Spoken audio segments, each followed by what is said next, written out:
do. We haven't seen Hypatia anywhere out here. Oh, there she is! Quick, let's see how she's doing. Ah, so sweet.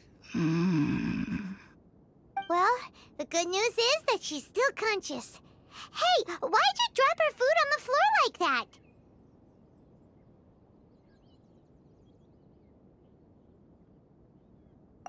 Oh, guess that makes sense. She does look kind of rough at the moment. Anyways, we can talk about this later. We better make sure she's all right first.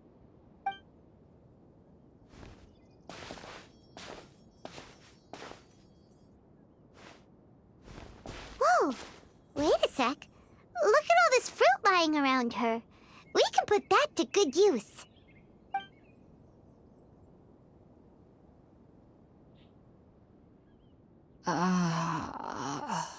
Who is there?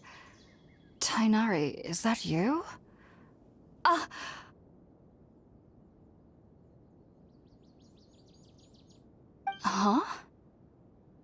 It's okay. You can relax, Hypatia. Tainari sent us here to bring you some food and water. Here, we have a letter that he asked us to give you.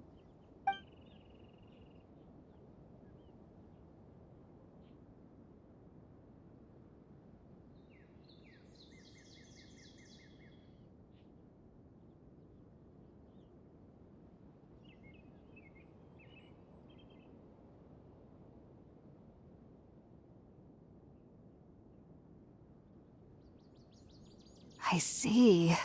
So, you're friends of Tainari. I apologize for all the trouble I've caused you.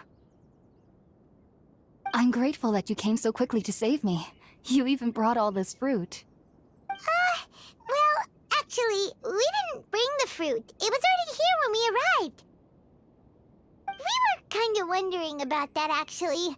When we found you here, there was all this fruit lying around and even some juice dripping from your lips. How did you end up like this anyway? Oh, really?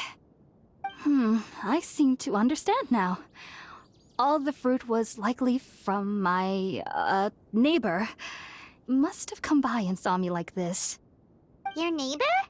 You mean there's someone else living nearby?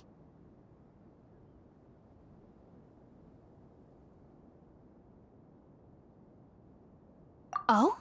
So you're able to see them too?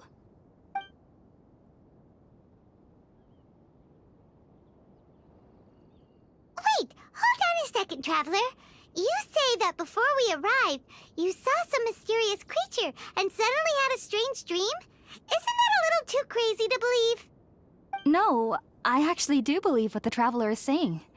I myself had a similar experience once before and ended up scaring my timid little neighbor here. You needn't worry. They mean you no harm. They only dragged you into the dream because they hoped to buy themselves a little time in order to scurry away. So, Hypatia, just what kind of creature is your neighbor exactly? I'm not sure what it's called, to be honest. But I do know that they have some sort of deeper connection with the Dendro Archon.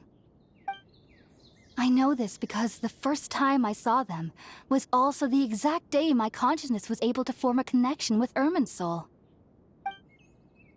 Even after I opened my eyes and stopped meditating, my heart was still pounding, and my mind was racing with all the knowledge that I had touched.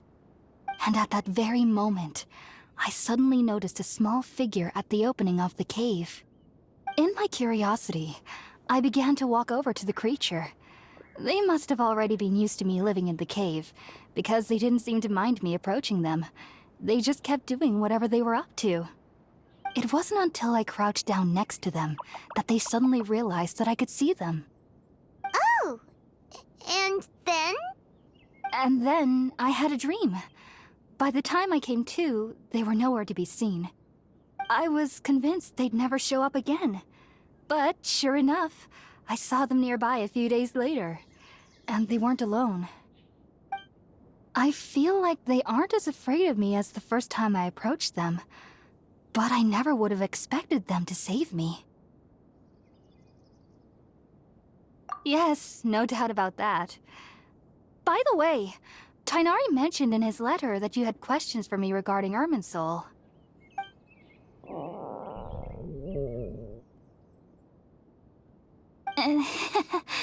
Sorry about that. Sounds like just drinking juice still isn't quite enough for my stomach. Well, if somebody hadn't dropped the food earlier... Anyway, looks like we'll need to prepare something ourselves. Besides, Paimon's getting hungry too. Let's eat first and talk about Irminsul later. All right, we're out, traveler. Today's menu will feature sweet madame and a radish veggie soup. You'll love them, Hypatia. They're our specialties after all.